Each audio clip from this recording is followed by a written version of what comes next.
I lived through it all. Beatdowns, the backstabbing, disrespect most people wouldn't see in 10 lifetimes. And I never lost a fight. Until now.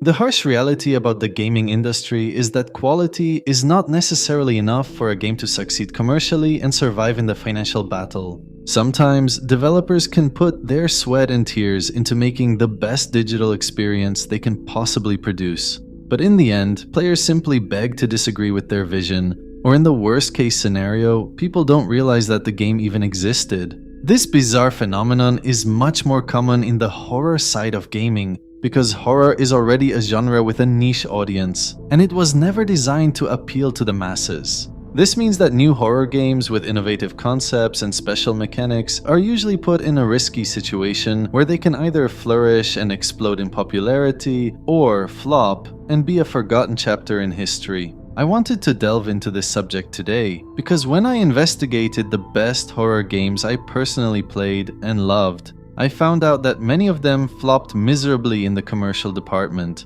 and some didn't even have a chance to become a series. So in this video, I'm going to talk about several horror titles that I'm genuinely very impressed with, mainly for their quality and potential. But for some reason, the majority of gamers were not excited at all, and did not see enough reasons to open their wallets and buy them. Without further ado, let's dive right into it.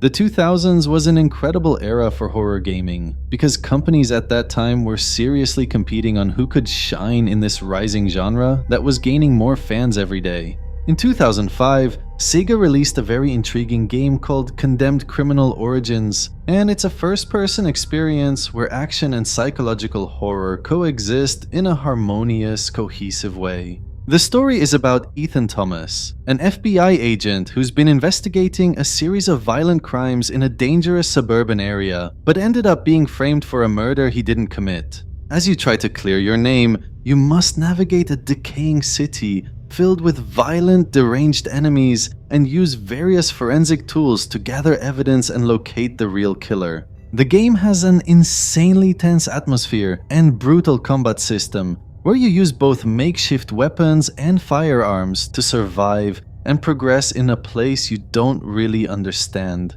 As a result, Condemned became a huge commercial success and sold very well, even though it was exclusive to Xbox 360 and PC. A few years later, Sega released a sequel in 2008 called Bloodshot, and it continues the story of FBI agent Ethan Thomas, but with some drastic changes in gameplay and narrative.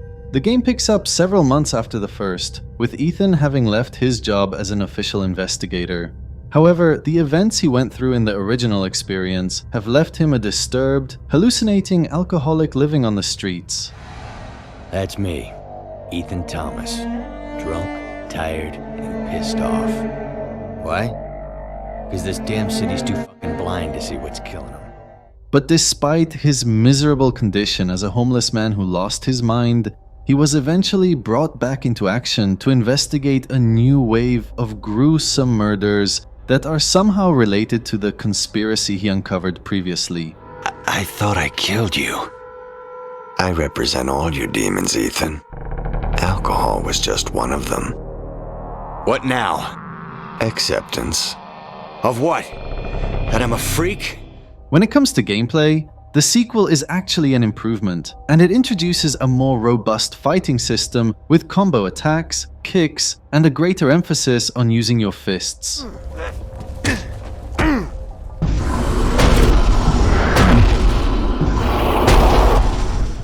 Environmental finishing moves are also more brutal and plentiful, which means that action here is incredibly well designed and goes hand in hand with the scary atmosphere and gloomy environment.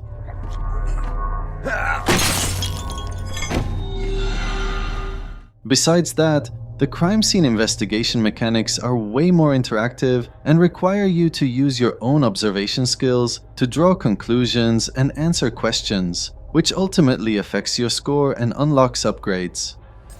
He's still alive, but cut up pretty badly. This is what makes the Condemned experience uniquely exceptional, because it allows you to play the role of an investigator in a very sophisticated manner, where your own eyes and intelligence have substantial influence on your progress. So for a game that was released 17 years ago, Bloodshot felt like it was ahead of its time in every metric, whether it's visuals, mechanics, or the enticing combination of action and horror.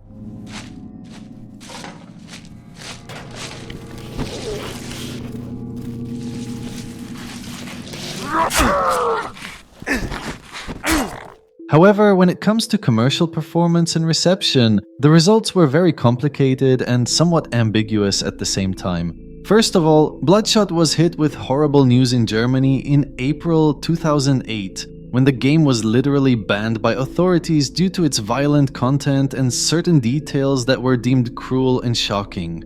All the game's copies in the country were confiscated, and it became illegal to sell it, leading the developers to lose the biggest European market in the blink of an eye. The problems don't end here, because the most damaging obstacle that Bloodshot dealt with is that people kept comparing it to the original game, and in most cases, they saw it as a downgrade that ruined what made the original great. Some fans didn't love how the game has a bigger focus on action and gunplay, which was considered a deviation from the survival horror roots that the original game was known for. They also criticized the controls and overall approach to combat and gameplay, especially since the original game was heavily praised for its convenient mechanics and how combat was so smooth and enjoyable, leading to its popularity. With that said, these criticisms were mostly outlandish and exclusive to some players.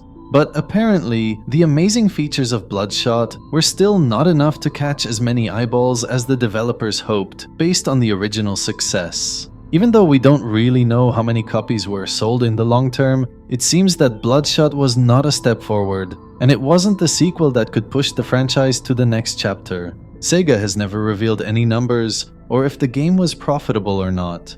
But multiple sources indicated that it was a moderate hit and not a major commercial blockbuster, which is mostly due to people's dissatisfaction with the new vision from the developers. Furthermore, the competition was also a factor in pushing Bloodshot away from the spotlight, because in 2008, games like Left 4 Dead, Dead Space, Crysis, and Fallout 3 created a buzz that dominated the entire industry, making Bloodshot seem like an inferior option for many gamers. Subsequently, the franchise disappeared entirely for the last 17 years, and we never heard anything about the possibility of a third game, putting an end to a title that I personally consider to be the best first-person action horror experience of the 2000s and probably ever. Your hallucinations are an unfortunate side effect of their influence. It's what they want you to experience. But it's not real. I'm not real.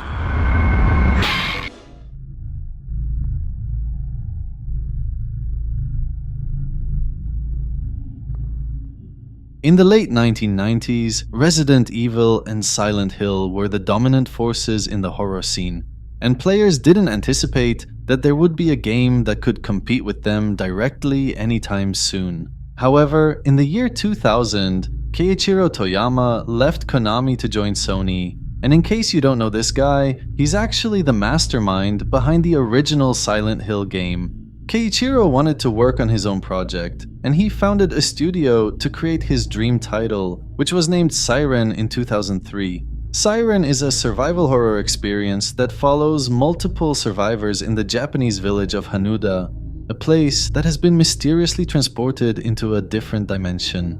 The story involves cults, rituals, and an environment that seems very similar to the concept of Silent Hill, but the enemies here are what makes Siren its own thing. They're called Shibito, and they are extremely intelligent creatures that cannot be permanently killed, making stealth and evasion the main focus in the gameplay. Despite its scary premise and engaging survival mechanics, Siren was not really a major success commercially from the very beginning. But even with the disappointing results, Sony still had enough faith to produce sequels.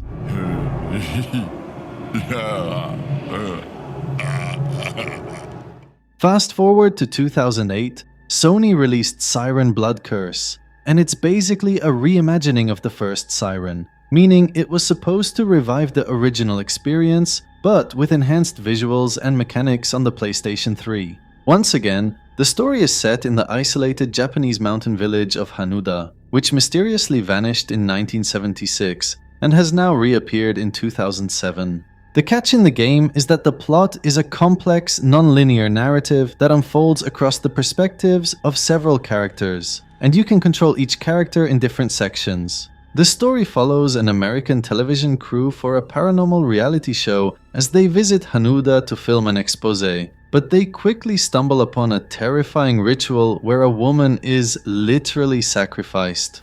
No, they're gonna kill her too! Shit, we gotta do something. Oh my god! She's getting away! Leave her the fuck alone! Hey, look, someone's trying to stop him. When a young American student named Howard Wright intervenes, a mysterious siren wails across the village, trapping everyone inside and transforming the inhabitants into Shibito, a creature that seems like a zombie but is way smarter.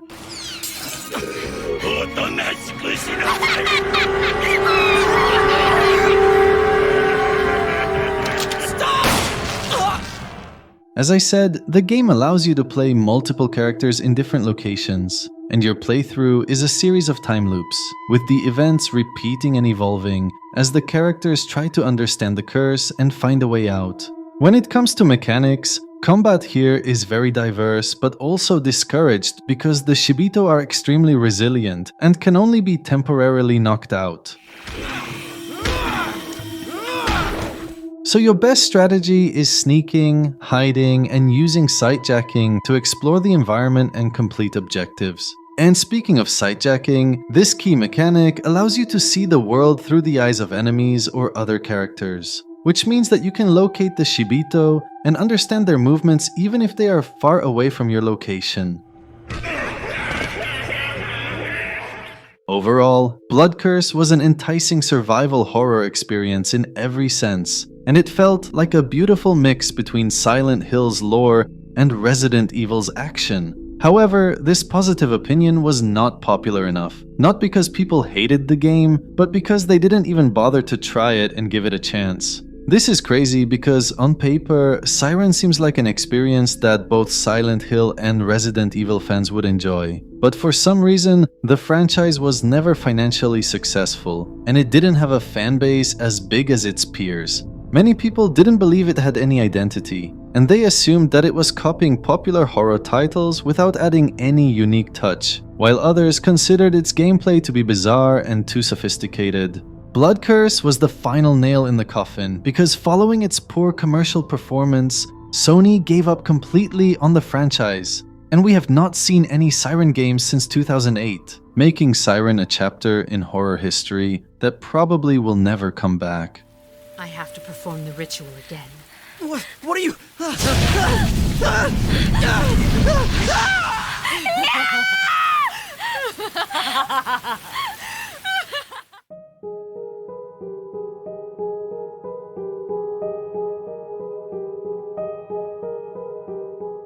My frustration with this game's commercial fate is very personal and emotional because, in my opinion, the developers wanted to try something special and creative that most players were not ready to understand. The first time I saw this title was at E3 2013, back when companies were competing to catch as many eyeballs as they could, a few months before the next generation of consoles involving PS4 and Xbox One. The trailer's atmosphere felt oppressive and dismal, very ideal for a horror experience, but what caught my attention the most was the ambiguous concept, especially when the protagonist is seemingly dead. When I played the game after release, it turned out that the trailer was accurate, and the protagonist, Ronan O'Connor, was actually killed during a confrontation with a serial killer he was pursuing. Go to arrest some freak? Find out you aren't as invincible as you thought. Ronan is a private investigator who is known for working against crime in Salem City, Massachusetts. But once he decided to come after a notorious anonymous serial killer, the outcome was deadly, and he became another victim on the list.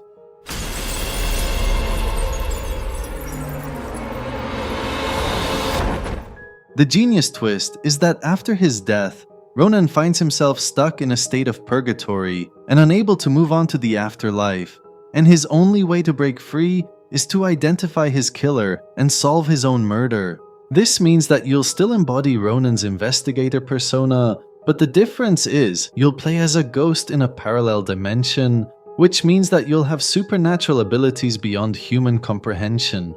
These abilities include walking through walls and objects, with few limitations here and there, allowing you to explore confined areas relevant to your investigation. Another amazing feature is possessing living people to read their minds and see through their eyes, which can also help you influence their thoughts to uncover clues that are exclusive to their perspective.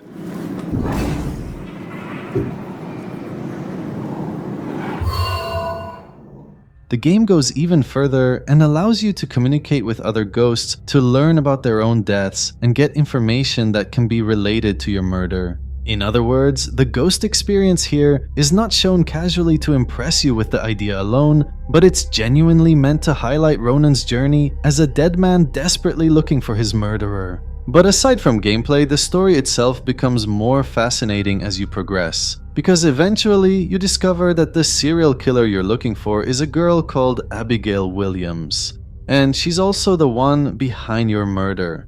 Believe it or not, Abigail Williams is not fictional, and she's actually a real historical figure from the 1600s, and she's central to a crucial event in American history known as the Salem Witch Trials. In Salem, Massachusetts during the 1690s, Abigail was a 12-year-old girl who started a series of witchcraft accusations against her neighbors and random women across the town. What made her stand out among all the other accusers is that she was incredibly convincing due to her severe hysteria and manipulation, which included spooky behavior before the judges in court. Her emotional outbursts, fainting spells, and feigned visions made it seem like she was really under the influence of a witch, and her accusations were valid even though she was lying the whole time.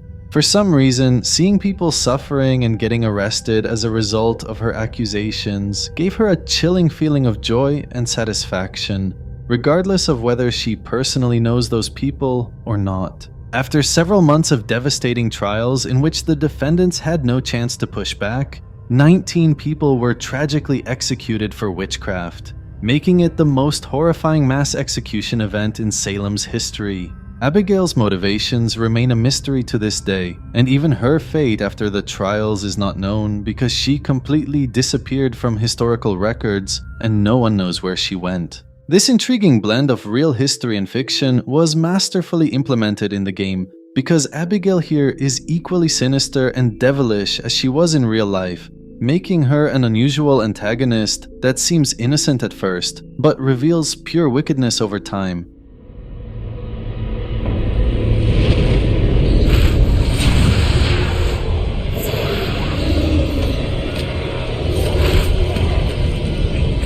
If I'm going out, you're coming with me.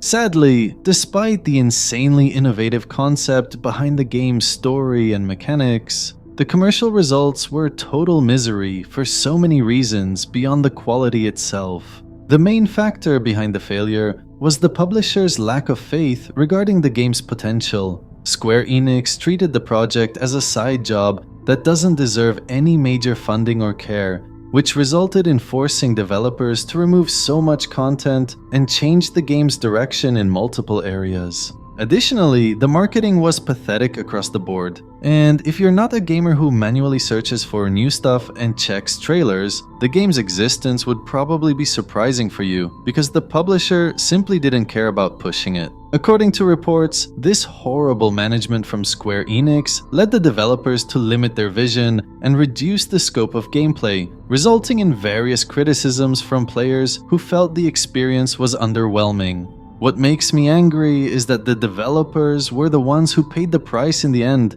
because following the disastrous financial outcome, the studio behind the game was shut down entirely, meaning that a sequel will never be a reality.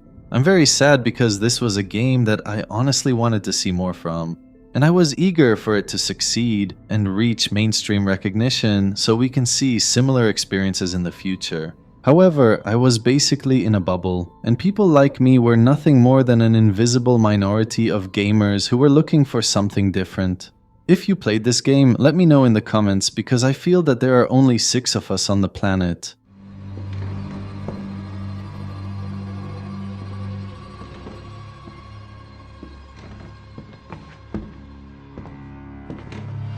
Turn around. You're under arrest.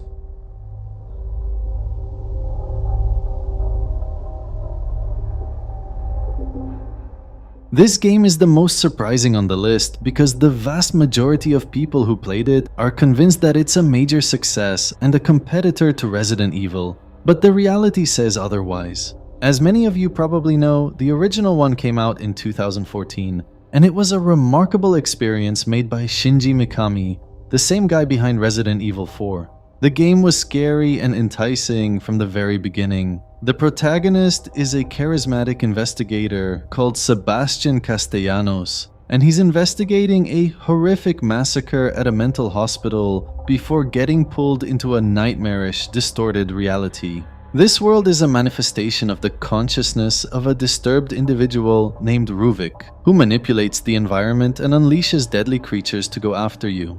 The gameplay has incredible stealth mechanics, but action remains highly engaging at the same time, which means that whether you choose confrontation or evasion, both experiences are very fun. The Evil Within's intriguing story, dreadful atmosphere, and top-notch gameplay led the sales to increase month after month until they reached 4 million copies, which is a very impressive number.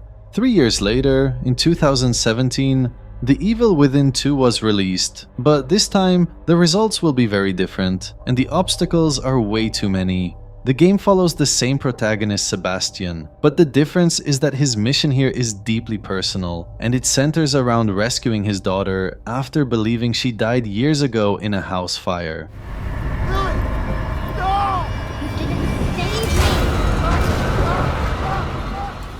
Once again, Sebastian must venture into a distorted reality, facing gruesome creatures and bizarre antagonists, including a twisted photographer named Stefano Valentini. The gameplay expands on the original survival horror roots with semi-open world environments that allow for more exploration and choice in tackling objectives, alongside extended stealth mechanics and crafting. There are also some seriously chilling challenges in your journey, such as being hunted by a relentless female ghost known as Anima, and your best option is to carefully hide and run away. It's coming for me. I gotta get out of here. Even though the sequel seems to add so many new features and expands the scope of Sebastian's struggle, it somehow felt less scary than the original and less memorable. For instance, the antagonist Stefano was a clear downgrade compared to Ruvik in the original game, especially since Ruvik's attitude, motivations, and history were the main reasons that made the original story emotional and impactful. Furthermore, the visual aesthetics and filters used in the original were so effective in amplifying a sense of decay and darkness in the environment, while the sequel minimizes the horror by appearing more bright and modern. But regardless of all these minor criticisms, The Evil Within 2 remains an amazing horror game made by people who really care about quality. But unfortunately, quality doesn't always mean success. To keep it short, the game's commercial performance was a tragedy in every sense, and some reports estimate that it didn't even surpass 1 million physical sales across all the markets. Several reasons have been cited for this huge decline, but the most common explanation was the crowded release window that put the game in tough competition with some massive titles. The biggest competitor was none other than Resident Evil 7, the game that took the entire horror market by storm in 2017 and was seen as a revolution in the franchise. This game dominated the spotlight throughout the year, and the hype grew over time with countless videos online explaining its lore and new characters. When The Evil Within 2 was released later on, it's very possible that many players didn't have time to focus on it. Or maybe they didn't see that it's something worthy of their time as much as Resident Evil. Either way, The Evil Within 2 was a financial flop for Bethesda, and a disappointment that made it more difficult for another game to come out anytime soon, especially when the whole studio behind it was shut down several years later. I failed you. I couldn't save Lily from the fire. I failed everyone.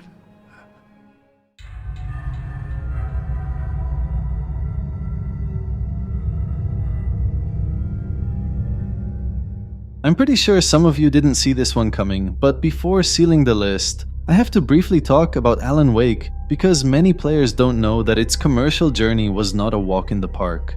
15 years ago, when Alan Wake saw the light in 2010, it wasn't the familiar name that people recognize today, and it had to prove itself in order to catch some eyeballs. The story follows a best-selling author named Alan Wake as he searches for his missing wife in the small, mysterious town of Bright Falls, Washington. But as he progresses, he finds himself living the events of a horror novel he doesn't remember writing. The gameplay combines third-person action and heavy puzzle solving, but light is the central theme here because it's actually your primary weapon against shadowy enemies you don't know where they come from. If you focus a little bit on this formula, you'll start to sense that Alan Wake was clearly inspired by Silent Hill 2, but it spins the elements to compose something unique. And to be honest, Alan Wake does have a separate identity, and back in 2010, I was blown away by its darkness and spine-chilling atmosphere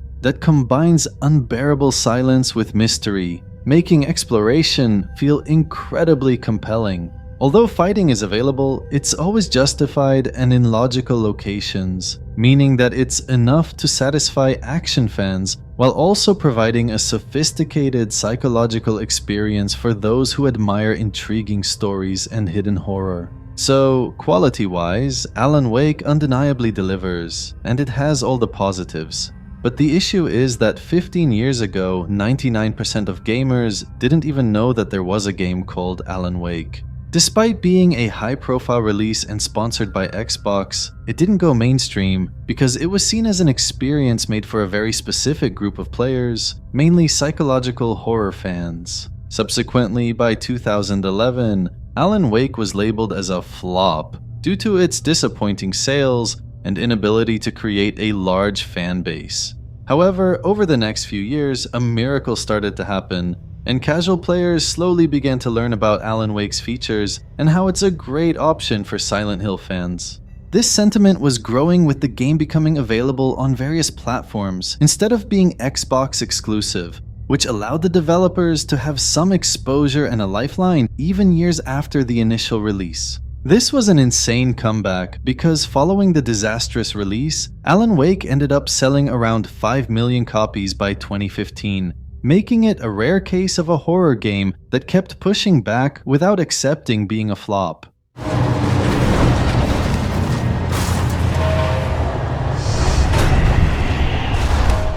Before ending the video, make sure to give me a like and subscribe to this channel if you're new, but also subscribe to the second channel where we'll put crazy horror videos beyond what you see here. Silent Hill F is around the corner, and we might throw some content about the lore and backstory in the second channel, so please make sure to be there. Anyway, enough for now, and I will see you next time.